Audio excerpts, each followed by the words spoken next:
En el módulo 3 de las clases de enzima vamos a revisar uno de los aspectos fundamentales de las propiedades de las enzimas que tiene que ver con la regulación de la actividad enzimática, propiedad que es muy importante para el funcionamiento celular. Como vimos en el primer módulo, este es un mapa de una serie de vías metabólicas que están presentes en la mayoría de los mamíferos. Como dijimos, cada una de estas reacciones es catalizada por una enzima y existen muchas interrelaciones entre una vía metabólica y otras vías. Y la interrelación entre ellas es muy importante para coordinar las funciones celulares de acuerdo a las condiciones ambientales.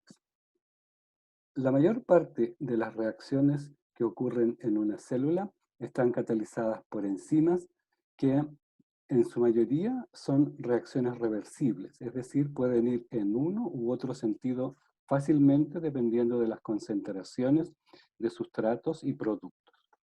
Y esas reacciones son catalizadas por la misma enzima en uno u otro sentido. Sin embargo, hay algunas reacciones, como la que estamos indicando aquí en este momento, la reacción de transformación de fructosa 6-fosfato en fructosa bis-fosfato, está catalizada por una enzima en un solo sentido. Es decir, esta es una reacción prácticamente irreversible de acuerdo con sus propiedades termodinámicas. Para que ocurra la reacción en el sentido inverso, debe estar presente otra enzima que cataliza una reacción diferente. Estas enzimas que catalizan pasos que son irreversibles en las células se denominan enzimas marcapaso debido a que la actividad de estas enzimas regula el flujo de la vía completa. De acuerdo a la actividad de estas enzimas, la vía puede estar muy activa, si es que la enzima está activa, o puede estar muy disminuida su velocidad, si es que la actividad de esta enzima es baja. Habitualmente, estas enzimas son enzimas regulables, es decir, otros compuestos presentes en la célula podrían ya sea acelerar la actividad de esta enzima o disminuir la actividad de esta enzima.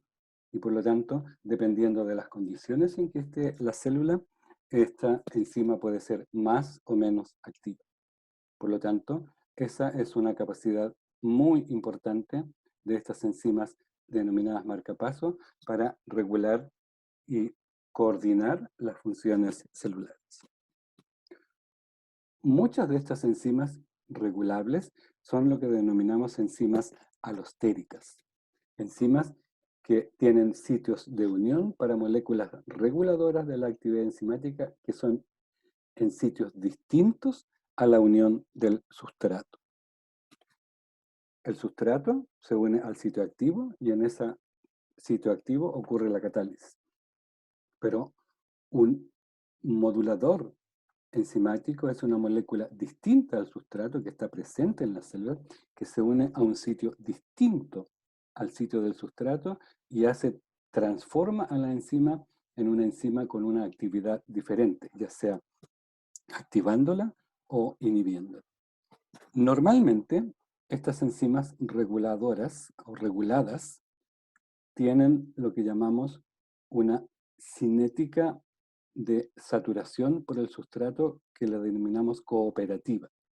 La forma de la curva es una curva sigmoide y es una cinética diferente a las enzimas que analizamos en el módulo 2.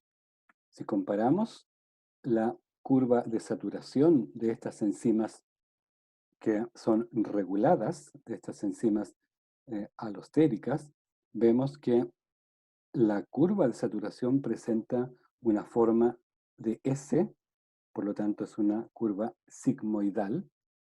En cambio, las enzimas que analizamos en el módulo 2, denominadas enzimas micaelianas, muestran un gráfico de una hipérbola asintótica, y esta no es cooperativa, esta es cooperativa.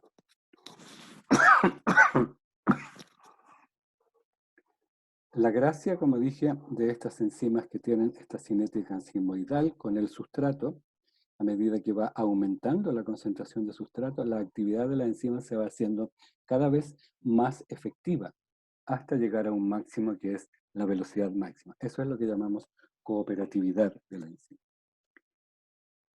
Como dijimos, estas enzimas pueden ser regulables y la regulación ocurre por compuestos distintos al sustrato, que pueden ser activadores o inhibidores. Si comparamos la curva de saturación de una enzima alostérica, es decir, que puede ser regulada por compuestos distintos al sustrato, lo que observamos es lo siguiente. Si esta es la curva de saturación de la enzima con el sustrato, que es una sigmoide, al agregar un activador de la enzima vamos a tener que la curva de saturación es más efectiva, es decir, se activa la enzima, tenemos que a menores concentraciones de sustrato se logra mayor actividad. Si comparamos, por ejemplo, este punto, vemos que la enzima sin activador tiene esta velocidad, pero con activador tiene una velocidad mayor, por lo tanto está siendo activada. O puede tener un efector negativo, es decir, un efector que hace que la enzima tenga menor actividad cuando está presente este efector negativo. Aquí tenemos la enzima sin inhibidor, es decir, la enzima en estado nativo, por decirlo, tiene esta actividad enzimática. Cuando agregamos el inhibidor, la actividad disminuye hasta acá. Entonces aquí tenemos un efector positivo y acá un efector negativo.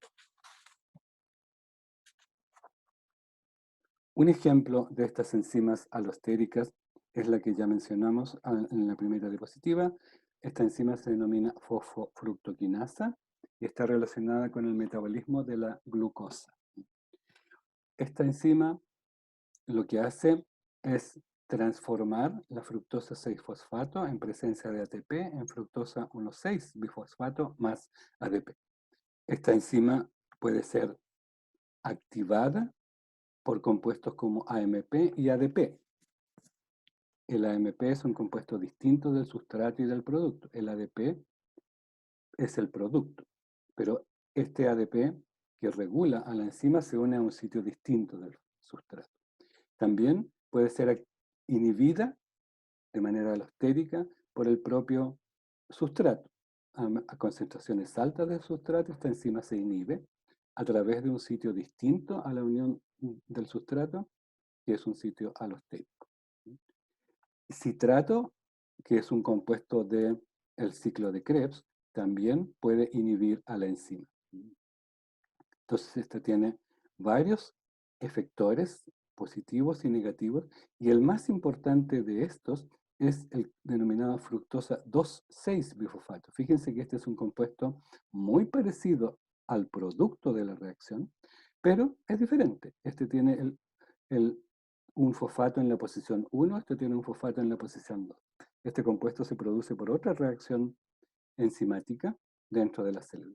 Y este es un potente activador de la enzima. Es el más importante de todos los activadores. Esta es la estructura de la fructosa 2,6-bifosfato. Este compuesto se produce en condiciones en que la célula está sometida a la acción de insulina. Por lo tanto, responde a hormonas. Y acá tenemos un gráfico de la actividad de la enzima usando fructosa 6-fosfato como sustrato, sin activador, y cuando tenemos 0,1 micromolar del activador y cuando tenemos 1 micromolar del activador. Ven ustedes que la actividad de la enzima aumenta, pero enormemente cuando estamos en presencia del efector positivo, el fructosa 2,6-bifosfato. La fosfofructoquinasa es una enzima que está formada por 4 subunidades idénticas, que interaccionan entre sí para formar una especie de anillo, donde las distintas unidades están ilustradas aquí en distinto color, y vemos que aquí en negro están ubicados los sustratos de la enzima, es decir, este es el sitio activo, cada subunidad tiene su propio sitio activo, y en color fucsia están ubicados los sitios alostéricos, es decir, los sitios donde se unen los activadores o inhibidores de la enzima. Vemos que cada subunidad también tiene su propio sitio alostérico. Y estos son los sitios que o activan la enzima o la inhiben. Entonces, en presencia de estos compuestos efectores alostéricos, la enzima cambia su conformación y se hace o más activa o menos activa para catalizar la reacción que ya mencionamos, ocurre con esta enzima. Esta es una manera de regular la actividad enzimática, mediante efectores alostéricos. Otra manera de regular la actividad enzimática es mediante modificaciones químicas covalentes reversibles. Regulación de la actividad enzimática por modificación covalente. ¿Qué significa una modificación covalente? Las enzimas pueden experimentar incorporación de grupos químicos en su estructura que alteran las propiedades de la enzima.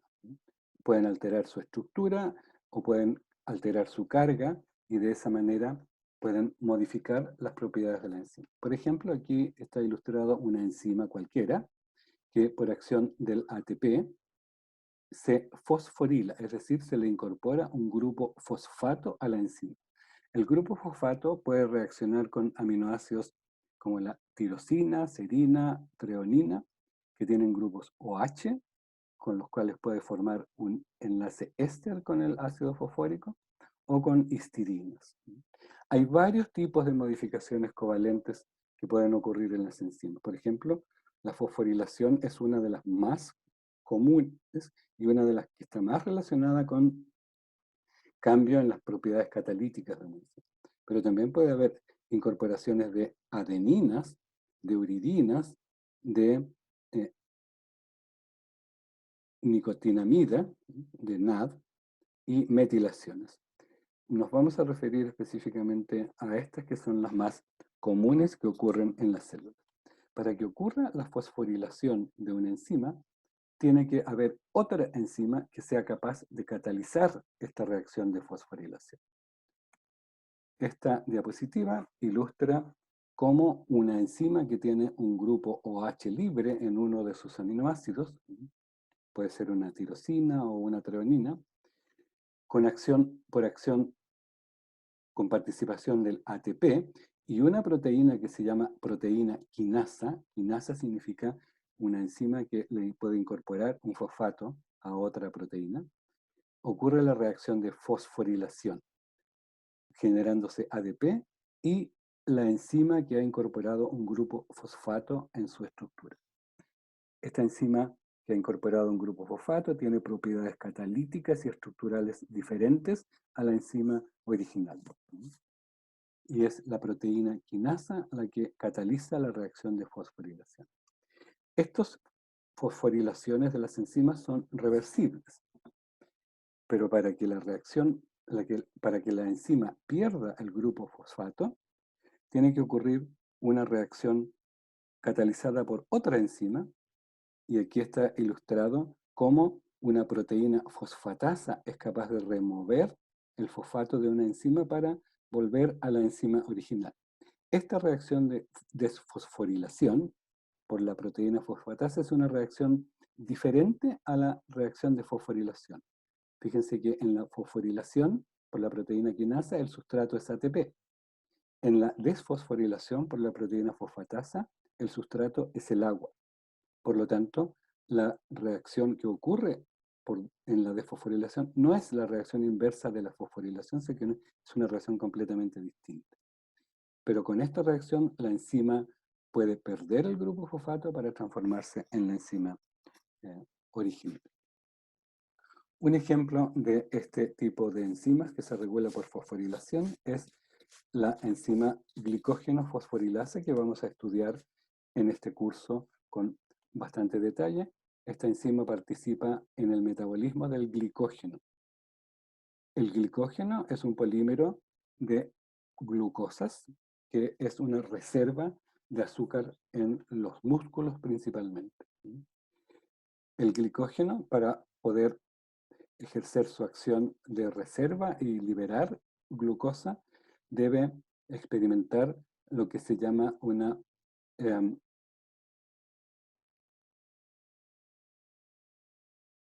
una eliminación de un grupo de una molécula de glucosa por acción del fosfato.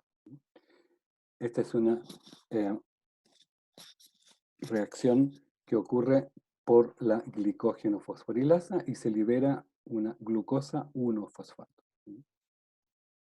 La enzima glicógeno fosforilasa es una enzima alostérica que tiene varios moduladores alostéricos.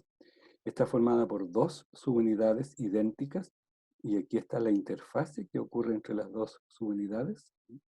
Y si ustedes se fijan con detalle, aquí está el extremo amino terminal de una de las subunidades.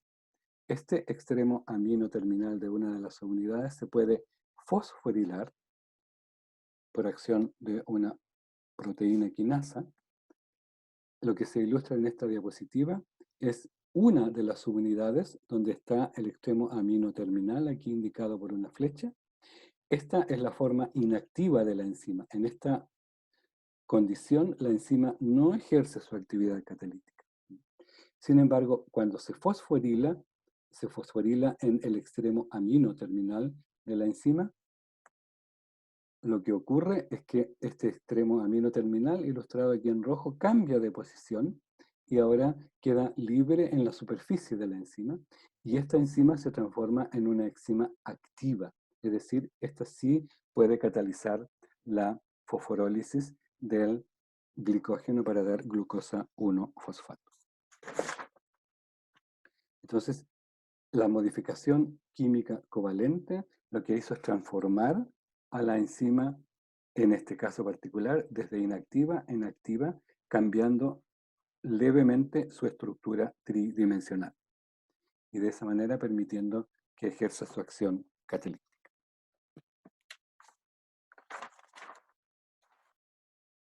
Otra manera de modular la actividad de una enzima es la modificación irreversible de la actividad enzimática. Muchas enzimas, particularmente las enzimas del páncreas, que son muchas de ellas proteasas y que se evacúan hacia el estómago o hacia el intestino, como por ejemplo la tripsina, la quimotripsina, la pepsina. Estas se sintetizan en el páncreas como precursores que son inactivos. Cuando decimos precursores estamos hablando de una cadena polipeptídica que es más larga que la enzima activa. En el caso, por ejemplo, de la quimotripsina, esta enzima que se sintetiza en el páncreas, se sintetiza como un precursor de 245 aminoácidos que por acción en el hígado, en el intestino de la tripsina lo que hace es hidrolizar la cadena polipeptídica y generar dos segmentos, uno de 15 aminoácidos y otro el resto de la proteína. Esta enzima, ahora que está hidrolizada en su cadena polipeptídica, sí es activa, pero puede experimentar una segunda hidrólisis en su cadena polipeptídica por la enzima quimotripsina propiamente tal, por ella misma, y entonces ahora tiene dos segmentos que han sido hidrolizados, y esta enzima es la enzima activa en la práctica en el intestino. Si la enzima se sintetizara activa en el páncreas, probablemente digeriría el páncreas. Entonces, la importancia de esta forma de modulación de la actividad enzimática por modificación irreversible, que es una digestión proteolítica en este caso, es preservar la enzima inactiva en el lugar de síntesis y activarla solo en el lugar donde va a ejercer su acción. En este esquema está ilustrada la enzima digerida en sus 3 porciones, pero que estos 3 segmentos permanecen unidos entre sí, ya no por los enlaces peptídicos, sino que por enlaces disulfuro que también son covalentes. Entonces, esta enzima hidrolizada en 2 partes diferentes es la enzima activa. Hay muchos ejemplos de estas enzimas inactivas. Por ejemplo, inactivas en su precursor y activadas por digestión proteolítica. Entre ellas la quimotripsina, la misma tripsina se sintetiza como un precursor similar, más largo, que se digiere posteriormente. La pepsina en el estómago también funciona igual. Y el fibrinógeno, que se transforma en fibrina en la coagulación sanguínea, son moléculas de proteínas, enzimas que se sintetizan como precursores inactivos y que se activan por hidrólisis proteolítica. Y por último, otra manera de modular la acción de una enzima es alterando la concentración de la enzima. Si nosotros aumentamos la concentración de una enzima, podemos aumentar su actividad enzimática. Si nosotros disminuimos la concentración de una enzima, podemos disminuir la concentración enzimática, la actividad enzimática. Por lo tanto, este es un otro nivel de modulación de la actividad enzimática que no vamos a entrar en mucho detalle, pero vamos a mencionar que ocurre a nivel genético. Recuerden ustedes que todas las proteínas están codificadas en el material genético, es decir, en el ADN de las células. Para que una proteína se pueda expresar, es decir, sintetizar en la célula, tiene que ocurrir la transcripción del gen, que lo transforma en un RNA, que transforma la información del gen en un RNA, que es el que va a ir a los ribosomas para traducirse y producirse la proteína. Si nosotros activamos un gen, es decir, aumentamos la transcripción de un gen, podemos tener mayor nivel de RNA mensajero y por lo tanto podríamos tener mayor nivel de traducción de la proteína y mayor contenido de la proteína en la célula. También podemos modular la traducción, la velocidad y la eficiencia de la traducción para modular los niveles de la proteína. Esto es lo que ocurre con la síntesis de la proteína, pero los niveles de la proteína también se pueden regular por la velocidad de degradación.